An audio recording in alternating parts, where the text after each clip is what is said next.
Bonjour à tous, bienvenue dans ce Morning Vest. On est le 25 juin et tout de suite on commence avec les plans sur les indices américains avec le S&P 500.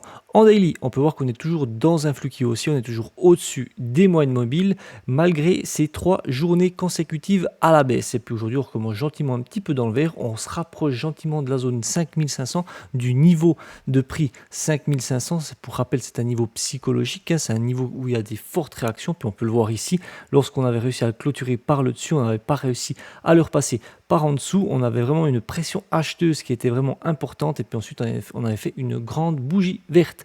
Et puis au niveau du RSI, on n'est pas en zone de surachat mais on y est tout près. En 4 heures, on peut voir qu'on est toujours dans un flux qui est haussier. Par contre, cette fois-ci, on est vraiment en dessous des moyennes mobiles. Là, pour le moment, on ne peut pas considérer qu'on est entre les deux moyennes mobiles puisque c'est une bougie qui est en cours et qui se termine dans 40 minutes, un petit peu plus. Donc là, pour le moment, la clôture de la dernière bougie, elle est vraiment en dessous des moyennes mobiles. Donc on est dans un flux haussier avec un prix en dessous. Donc on est plus dans une tendance qui est neutre, qui a plus envie de partir à la baisse. Donc là, pour le moment, on est entre cette polarité qu'on a ici et cette polarité qu'on a là.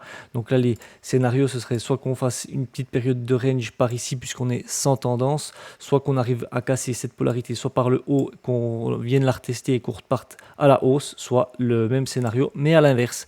Donc on verra. Puis au niveau du RSI, on est en plein en dessous de la zone de neutralité des 50. Donc là, pour le moment, on a plus envie de faire un mouvement correctif qui tend vers la baisse. En 1 heure, et pour mon plan, donc là on peut voir qu'on est toujours dans un flux qui est baissier, on est toujours en dessous des moyennes mobiles, il y a la moyenne mobile 200 jours qui n'est pas loin également, on l'a cassé par le bas, on l'a réintégré par le dessus, et puis moi ce que je vais privilégier un petit peu pour aujourd'hui, ça va être peut-être plus de faire des ventes sur des rebonds. On est quand même dans un mouvement correctif, si on a des beaux signaux pour pouvoir reprendre un petit peu cette dynamique corrective qu'on a pour le moment, ben, je vais les exploiter. Donc pour mes scénarios, je vais commencer par mon scénario acheteur. Donc mon premier scénario, ce serait qu'on vienne casser cette zone de résistance à la hausse. Et puis, si j'ai un signal, je pourrais prendre un achat. Effectivement, elle est un petit peu loin, mais elle n'est pas là par hasard. C'est parce que si je retrace le Fibonacci de tout ce dernier mouvement baissier qu'on a ici, eh ben, ça converge avec le 61,8. Donc là, ce serait déjà une possibilité pour tenter un achat. Après, comme elle est loin, ben, on pourrait se dire, ben voilà, pourquoi pas attendre tout d'un coup un OPR qui se dessine comme ceci, et puis ben, on a le prix qui va dedans, et puis tout d'un coup qui ressort par ici, on a notre premier signal, on met notre ordre limite d'achat, on vient faire le pullback, et puis après on vient rechercher les plus hauts.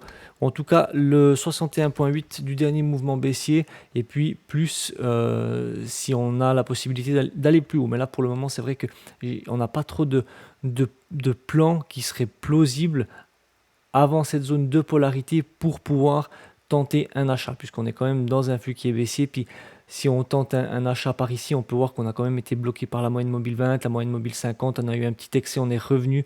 Donc là, il faut vraiment qu'on ait un beau signal et puis qu'on se dégage un petit peu de ces moyennes mobiles par le dessus. Et puis pour mes plans vendeurs, ben ce serait que si on a un signal dans cette zone de polarité qu'on a ici, qui a été travaillé par le passé, comme on peut le voir ici, ça a vraiment fait des belles mèches, ça a eu des belles réactions. Et bien sur signal, je pourrais tenter une vente. Et puis si on a un repli un petit peu plus prononcé en dessous du 61,8 de tout ce dernier mouvement haussier, et en cas de retest de ce niveau, ben je pourrais tenter une vente et puis aller chercher les 100% qu'on a ici. Donc voilà un petit peu pour mes plans sur le S&P 500. On verra un petit peu comment ça se profile aujourd'hui. Mais voilà, un petit peu plus, je vais privilégier un petit peu plus les ventes. Le Dow Jones, en daily, on peut voir qu'on repasse en flux haussier. Donc le Dow Jones, il a retrouvé de la force pour pouvoir aller de l'avant. Il a cassé ses moyennes mobiles la semaine passée. Et puis là, pour le moment, il continue à faire des belles poussées. On a même cassé le 61,8 de tout ce dernier mouvement baissier qu'on a ici. Il ne l'a pas encore repullbacké en daily, donc il faudra peut-être s'attendre à un petit pullback aujourd'hui sur le 61,8 ou s'il a vraiment trop de force, et ben tout d'un coup il va partir comme une balle et puis il va pas venir nous rechercher le 61,8. Au niveau du RSI, on n'est pas en zone de surachat, on est à peine au-dessus des 60, donc on est vraiment très bien placé. Ce serait d'ailleurs un bon potentiel point d'entrée pour continuer dans cette dynamique haussière, je pense, par ici. En 4 heures, ben là, on n'a pas grand-chose de plus à rajouter qu'en daily. On peut voir qu'on a un petit peu la même configuration. On est toujours dans un flux qui est haussier, on est toujours au-dessus des moyennes mobiles. D'ailleurs, on peut voir qu'ici, on a cassé le 61,8 et qu'on est venu le repullbacker, puis là qu'on repart à la hausse. Par contre, ce qu'on peut voir, c'est qu'on se rapproche à nouveau des 40 000 qu'on a ici, et puis on peut voir qu'on est venu les rechercher au point près, et ça a directement été rejeté de la part des vendeurs. Donc ça, c'est le petit obstacle qu'il va falloir regarder, qu'il va falloir faire attention. Et puis, on peut voir qu'au niveau du RSI, on est plus descendant ici, et puis on est plus ascendant sur le graphique. Donc là, pour le moment, on a une petite divergence qui se dessine, elle n'est pas validée. Pour qu'elle soit validée, il faut qu'elle vienne casser le bruit qu'on a ici. Donc le RSI, il faut qu'il redescende par ici, qu'il vienne casser cette ligne de cours en fait du bruit, et puis là à ce moment-là elle sera validée, et puis l'objectif théorique d'une divergence c'est le 50% du dernier mouvement. Donc si elle viendrait à être validée, l'objectif serait ici vers la moyenne mobile 50 et la moyenne mobile 200 jours. Pour le moment on n'y est pas, on repart vraiment plus dans une dynamique vraiment haussière. Après, ben voilà, on ne sait pas qu'est-ce qui va se passer, mais en attendant, le Dow Jones, il a retrouvé de la force en 1 heure. Et pour mon plan, donc là, on peut voir qu'on est toujours dans un flux qui est haussier, on est toujours bien au-dessus des moyennes mobiles. Moi, pour ce que je vais privilégier aujourd'hui, ça va être plus de rechercher des achats, et de préférence des achats sur des replis. Et pour mon premier scénario acheteur, ce serait que le prix revienne rechercher cette zone de polarité qu'on a ici, qui converge avec le 61,8 de tout ce dernier mouvement haussier qu'on a là. Et on peut voir que cette zone de polarité, elle a été travaillée ici, ici et ici. Elle a fait résistance, résistance, résistance, support, et puis elle converge vraiment parfaitement bien avec le 61,8. Donc là, potentiellement, il peut y avoir de belles réactions. En plus, il y a la moyenne mobile 50, donc on peut voir qu'on a eu quand même des mèches qui se sont arrêtées vers la moyenne mobile 50, donc il peut vraiment y avoir des arguments pour qu'on ait une belle réaction. Et bien évidemment, en cas de franchissement des précédents plus hauts qu'on a ici et des 40 000, et bien sur signal, je pourrais également tenter un achat par ici. Et puis, comme on a la zone des 40 000 et qu'elle a déjà été rejetée une fois, si j'ai un signal de vente par ici, style une divergence ou bien une bulle de Bollinger, eh bien je pourrais également exploiter des ventes par ici. Voilà pour le Dow Jones. Le Nasdaq, en daily, on peut voir qu'on est toujours dans un flux qui est haussier, on est toujours bien au-dessus des moyennes mobiles. Par contre, cette fois-ci, on a également, comme le S&P 500, 3 journées consécutives de baisse. On peut voir qu'on a vraiment fait des belles bougies rouges, et finalement, on a réintégrer le RSI en dessous des 70, donc on est finalement sorti de cette zone de surachat. Donc est-ce qu'il a fini de respirer? Est-ce qu'il va re-respirer encore aujourd'hui? Est-ce qu'il va repartir encore dans un mouvement correctif et puis il va peut-être venir chercher, je ne sais pas, la moyenne mobile 20, ou est-ce qu'il va venir carrément rechercher cette zone de polarité qui converge avec le 61,8 du dernier mouvement haussier?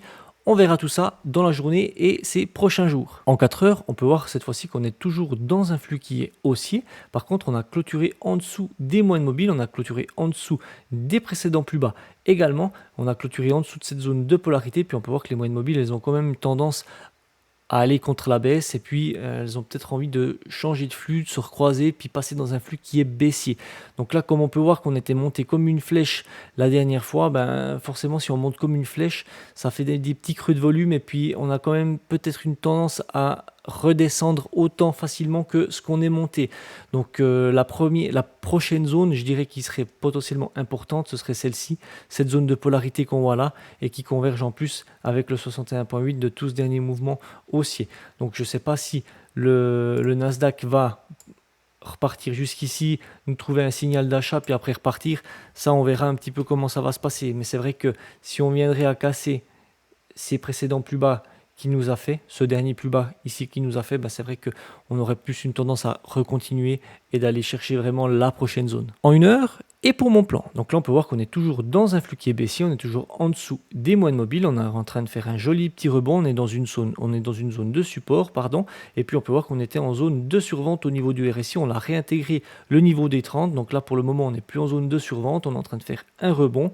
Et puis moi, ce que je vais quand même privilégier pour aujourd'hui, comme on est quand même dans une dynamique baissière en 1 heure, en 4 heures on n'en est pas loin, je vais quand même privilégier de faire des ventes sur des rebonds si j'ai des beaux signaux.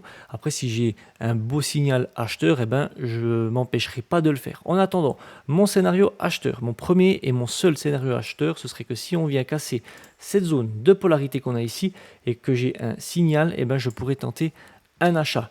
Alors effectivement, c'est un petit peu joueur parce qu'on est peut-être sujet également à des fausses cassures et ça peut faire comme ça, puis ensuite ça peut redégueuler par la suite, mais on a quand même un petit peu d'arguments. C'est qu'on vient casser la moyenne mobile 20, on vient casser la moyenne mobile 200 jours, la 50 et cette zone de polarité qu'on a ici. Donc on a quand même pas mal d'arguments pour se dire, là on peut quand même tenter un achat. Et puis en plus, si on devrait avoir un OPR qui se dessine comme ceci, et ben là on aurait vraiment le meilleur des deux mondes. On aurait à attendre le prix qui sort par ici, on met notre ordre d'achat ici et puis on attend le pullback et puis là c'est parti.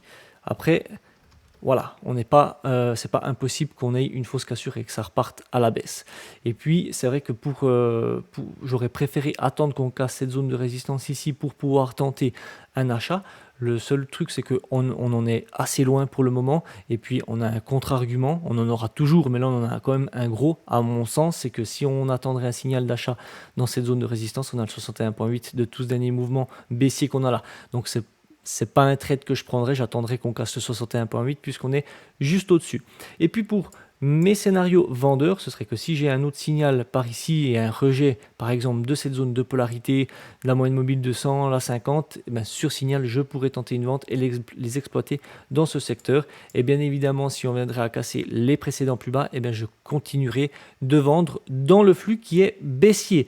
Donc voilà pour le Nasdaq et pour les plans sur les indices américains. On va directement passer au calendrier économique. Et concernant le calendrier économique, on peut voir qu'aujourd'hui, on a pas un calendrier qui est très chargé, par contre on a quelques news quand même qu'il va falloir qu'on prenne en considération. On commence avec le Canada qui aura une annonce sur l'inflation à 14h30 aujourd'hui, et puis du côté des États-Unis on aura deux discours de membres du FOMC, un à 13h et un à 20h15, mais ce qui nous intéressera aujourd'hui ce sera la confiance des consommateurs qui sera à 16h. Donc attention, prudence à cette heure-ci, il y a des chances qu'il y ait un petit peu de volatilité sur les marchés. Et concernant la stratégie dual momentum, on peut voir qu'on est toujours dans le vert au niveau des actions. Je surveille l'ETF SPY et le MDY.